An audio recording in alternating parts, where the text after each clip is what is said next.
Okay, bear with me on this one. I'm just going to show a little bit of the collection that I have from what I started over the years. I started in 1977 when I was 7 years old. um, I tried taking a couple other videos, and the glare in my room is awful. I have track lighting, I have fluorescent lights, I have different neon lights, and the glare is terrible. So in some spots I had to turn lights off, in some spots I had to put lights on, and I can't escape the glare. So forgive me for anything that's going to be crappy.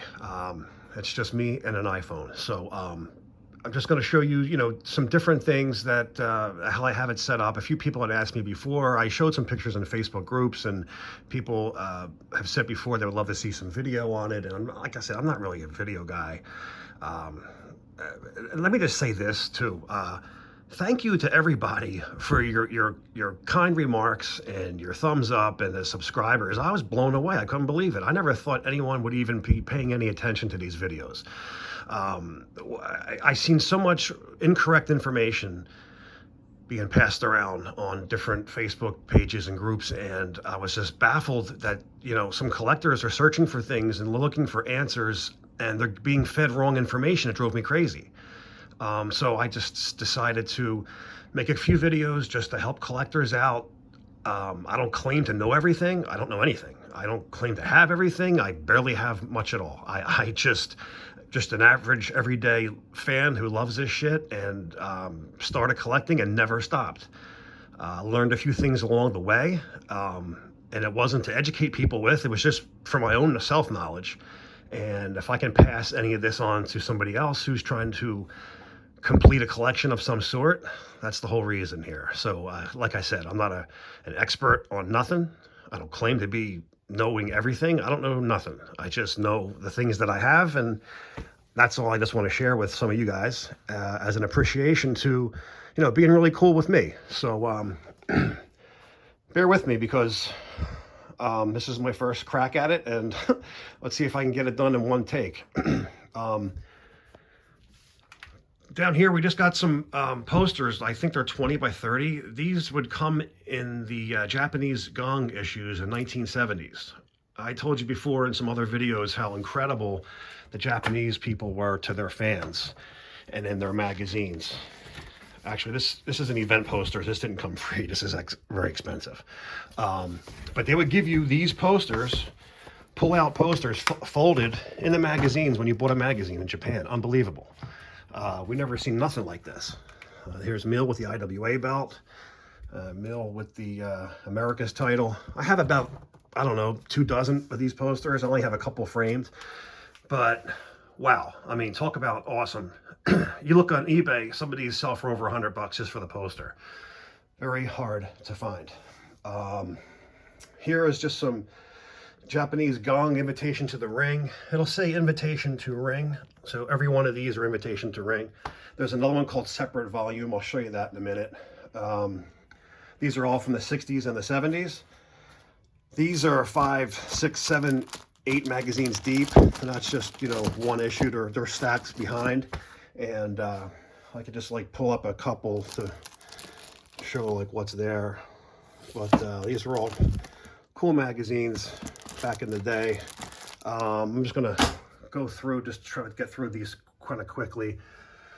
Let's see, this is all to the start of Antonio Inoki, which was his first title here, which was the AWA title, all the way through the WWF title to the NWF, and that's just his history in magazine belt covers. Over here, these are old. These are from 1957. These are my oldest issues from Japan. Extremely rare, extremely expensive. Don't even ask what they cost. This is an Antonio Inoki book from 1975. It's really thick. It's very rare. I've only seen one other one. It's got his entire career from the 60s up to 75. These are event programs that are stamped. What I mean by stamped is they would sell the program, and they would stamp the lineup sheet inside with a big rubber stamp of all the wrestlers' names on them. There's like a square inside the magazine, and you would stamp it. If it's stamped, it's worth a lot more money. That's just basically the point. Here is a rare David Von Erich memorial issue. I don't want to take it apart because it's so hard to find that. It's got David's death and David in the coffin and at the funeral, pretty rare. Same like the Bruiser Brody one, I have that as well. This is an issue, just all the different belts and champions throughout history. It's more like an encyclopedia of wrestling champions. This one. This one is considered the holy grail of magazines. This, I'll open it up because it's hard to explain. I'd rather just show you. This is a magazine about belts. And what they did, they took a photo of the belt, and it's the exact size, exact scale. If you were to lay the NWA belt, get out of this glare. If you were to lay the NWA belt across this, it fits across it perfectly. So it's the exact same size. And they did it for every major title in wrestling. So there's like the AWA, the WWF, just absolutely awesome, awesome magazine. Missouri title, national title. This thing is breathtaking, to say the least. It's something you got to see and feel to appreciate. An awesome shot of the IWA. If you hold this up to your waist, that's exactly the height it would be if you actually wore the real belt. Really cool. So when you get the idea. I'll just skip ahead. There's some older belts. NWA, North American Tag Champ belt, the All Asia belt, the original IWA Japan, not to be confused with the IWA in America. But you get the idea. This is something else, man. Very expensive. On a good day, you can probably get it for 350 bucks. Yeah, very expensive. I've seen ones even go higher than that. I think that's the NWA old original TV belt. I'm not really into belts. I have a couple. The original, and the original, not the original. It was, I think it was version 3. It was the one Dan Severn had, because you don't have the side buttons on the side. Shane Douglas threw that one into the ECW arena. That's the belt. There's the IWGP belt from Japan, the ECW belt. Got some programs here. This is from Pancrase, if anyone knows what Pancrase is, and also the Pride Fighting Championships, MMA, all from Japan. Pride 1, very expensive. I got some, without making a mess of the place, got some Olympic Auditorium programs from 1972 and 71. The Tollus and Rivera Wars. These are getting to be pretty rare. I got about maybe 20 of these. These are all 8x10s. They're gonna fall. I can't do it with one hand, but these are all 8 or 10 deep as well, just to give you an idea of, you know, what's back here. Different, yeah. So they're stacked with close to 100 8x10s autographed. Most all the autographs I got were from one person. If I didn't get them in person myself, I got them off just one dealer. A couple of figs. I'm not really into figs, like I said, but I thought this one was cool. This was signed by, can't see, Superstar, Bruno, and Harley, and I just put the figures up with that. Thought it was pretty cool. Did the same thing with the Bruno one over here. It's a Buddy Rogers signed card. These are 2 rare figures of Meal and Bruiser. They're from Japan. They came out in the mid-80s, and they are extremely expensive. Meal could go over 300 bucks. It's just ridiculous. Superstar Billy Graham with the IWA belt. Superstar Graham with the Florida title. The Barbarian, that's signed by both the Road Warriors. Another poster from Japan. All 3 champions at the time. This came out in 72. Shot of Meal with the different masks on.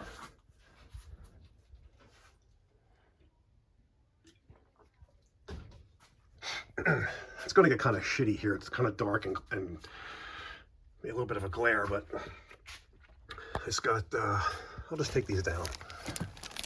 We got Superstar and Harley Race for the Super Bowl of Wrestling, and that's signed by both guys. It's another great cover, one of my favorite covers with the belts. I love belt covers. I think they look great. This is signed by Mill at the bottom here, Harley, Superstar, and Bob. And these were the programs, the build up to this from Florida Championship Wrestling. And let's see, I don't know what order they go in. Let me just take a look at this.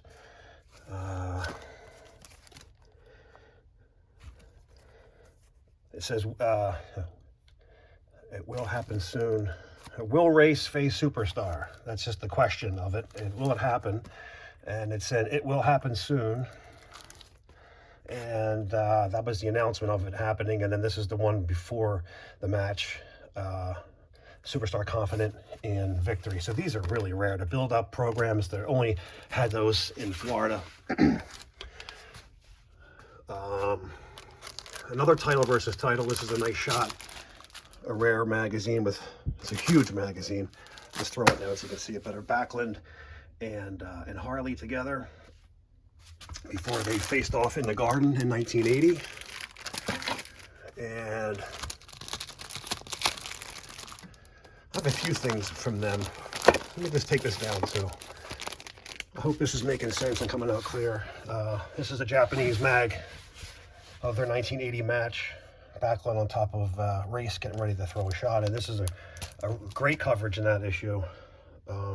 MSG, another shot on a magazine cover of those two. This is on their second meeting, but their first meeting in the WWF. I'll explain in a second. This is Backlund's first title defense. It was supposed to be Superstar Graham facing Race again in the rematch. Superstar lost the belt, and Backlund stepped in and defended the title versus Race. So this is their second time meeting. Their first time meeting. Here is a program. Backlund is going after Harley's Missouri title on April 17th, 1976 at this program. I have it folded inside out, but you can see right here. It's not too blurry. Harley Race versus Bob Backlund. So this is a pretty rare Missouri program from that match on their first big match. I'm sure they had some smaller card matches, but that's the first time Backlund took the title from Race. Let's see. So we got another title versus title, Backlund versus Flair, and I showed some of these before. Here's some more of Martel and Flair that are just signed by them. These are autographed by Mascaris. I love Neil, and I have so many magazines of him signed. That's signed by him and Ivan Koloff. I'll try to knock everything on. That's him on PWI. And there's Superstar and Bruno. There's an old Chic figure. Came out in the mid-90s. That's autographed by the Chic. Got that from my buddy Bud Carson. Superstar and Bruno battling it out. Up top here would be these are all of my 50s issues here. This is cool. I'm gonna make a mess taking this off, but you know what, screw it. This came free in 1966 with a subscription to, take those out, Wrestling Review. It is a magazine holder. Never seen another one. I've seen them for PWI. They were kind of cheap and crappy. This is solid, built real good, and it's got Wrestling Review. So you would get this, and as you collected each subscription issue each month, you would fill it up and put them inside. So like I said, I've never seen another one, and I'm glad to have one. It is a rarity for sure. And to keep it the best I can, I keep it filled with magazines. So it stays boxed out. Let's see. So these are all my 50s up in here. I honestly don't know what is in all this. I'll just take it down. It's been a while. Original Wrestling Review. Okay, these are some older ones I got from the 60s. This is an old, this is more like a encyclopedia. So much information in this book. Pretty rare shot. This is an old Mexican Lucha magazine with Luthez defending the title in Mexico. Wrestling as You Like It. Didn't even know I had this. That is Vern Gagne on the cover with hair when he was the the U.S. champion. 1967, I believe this is. Oh yeah, it says it right there on the bottom of Steamboat and Graham when they were the Florida Tag Team Champions. Here is an NWA Mid-Atlantic magazine. This is issue number 1 with the rock and rolls. It's another Mid-Atlantic magazine with Flair. I haven't been through these in a long time. I don't look through my 80s stuff ever. This is autographed by, I think. Yeah, it's autographed by Rick, Mid-Atlantic mag. Several now. This was, is this issue number 1? Yeah, this is the first issue of the NWA magazine from 87, and they merged with the UWF at that time. This is issue number 2. These are, what is this? Issue number 1 from UWF and Texas. They merged. The WCCW merged, they made a magazine together. They didn't merge companies, they merged magazines and they came out with a magazine. So I think it was just this one for when the Von Erichs were involved, and then the second one Bill Watts took over, which is this one. I'm not 100% sure on that. And then this didn't last long, 2 issues, I believe. And then it went to just basically this bulletin here for the UWF. The rest of this is just run-of-the-mill crap. Just some programs, I think. Well, here's an old Japanese women's event, Japan versus America, from, I want to say 75 or 77, I forget. That's the first issue of the Propaganda Machine. This was all right. I mean, Victory Sports from Stanley Weston sued McMahon because he was using the Victory name, and Stanley Weston owned that name for Victory Sports, so he had to stop using the Victory for his WWF magazine, and that's when they changed it to the WWF magazine. So I always liked that issue. These are, I have a whole bunch of these somewhere. I have all these. They're the WWF Action, WWF Action. That's just one of them. It's an NWA magazine from the same artist that did the WWF magazines. I believe this was only one of these made. I'm not sure. Bear with me because I don't even know what this is. Autographed by Dory. That's signed by Bobby Heenan. Okay, these are a few signed by Bobby Heenan.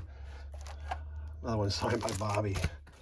And my good buddy Scotty Richardson gave me this as a gift. He knows I love Don Leo Jonathan, and this is autographed in pen.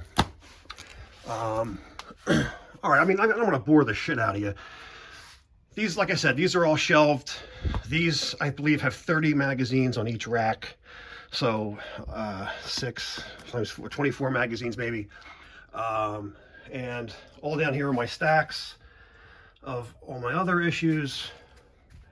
And I am complete from 1951 to 1993 with the Stanley Westons. Every issue that he released, I own. I own every Greatest Battles, Sports, Superstars, Wrestler, Inside Wrestling, Sports Review, everything from the 70s, you name it, it's here. If it was printed, it's in my room. So, oh, you know what? I do have a few small things over here. This is mostly just Japanese stuff. Oh, I have another belt. This is another IWGP version 4 belt. These are some old Japanese figures. Inoki, Fujinami, Nagata, the Great Muta with the IWGP belt. A couple of newer figures that came out from All Japan. That's a homemade meal figure from Mexico. This guy, you know what? I don't buy new magazines. I didn't know who this guy was, Kenny Omega. I just thought that was a badass cover with the belt, because like I said, I love belts. And High Spot Sports was selling this, I think, for 45 bucks years ago, and it was autographed. I'm like, you know what, screw it, I gotta get it because it's cool looking. I don't like the guy, but it's a great looking magazine cover. Underneath, it's just all my other Japanese magazines, and they go all the way back. These are from the 60s and 70s. This is from 68 to 72 on the here. This is from 73 to 80, and same there. These are just some Bruiser Brody issues. I'll just bring them over real quick. This is his death issue. It's, you know, I mean, it's kind of morbid if you think about it, but it's very rare. But they were right there, and they got Bruiser in his casket when he passed away. That's, you know, a rush. I was a big fan, so it was heartbreaking to see this. Here is the locker room where he was stabbed. Well, he was stabbed in a shower, but this is the locker room the guys were in that night. There is no picture of the shower, but this is the arena he was at. And here is the ambulance coming to take him. Stuff like that is all in this commemorative issue. These magazines are backwards, so it's hard to turn it. They open from the back to front. According to the American issues, they're backwards. Another funeral shot there. And here is his wife at the funeral here. So this is an extremely rare, very expensive issue of Bruiser Brody from Japan. Here's Bruiser when he was NWA World Champion. No, it's a joke. He's only holding the belt. Here's them talking about Bruiser and Hogan possibly getting together in '85 for the Dream match. They did some job in this magazine making it look like they had a match with Photoshop. It's incredible. Again, this over 100 bucks for that magazine. It's ridiculous. And like just a few other Brody issues. But there it is. I hope you were able to hear me. I'm very congested because my sinuses are a mess. But this is my collection. I started in '77 when I was 7 years old. I never stopped, and there it is. I hope you guys dig it. I hope you're able to see it. I'm going to play this back, and hopefully it's clear enough so I can publish it for you dudes. All right, and thanks again for liking and subscribing. You guys are awesome, man. You really are. Like I said, I was overwhelmed. I couldn't believe the amount of people who were digging it. So thanks a lot. Peace.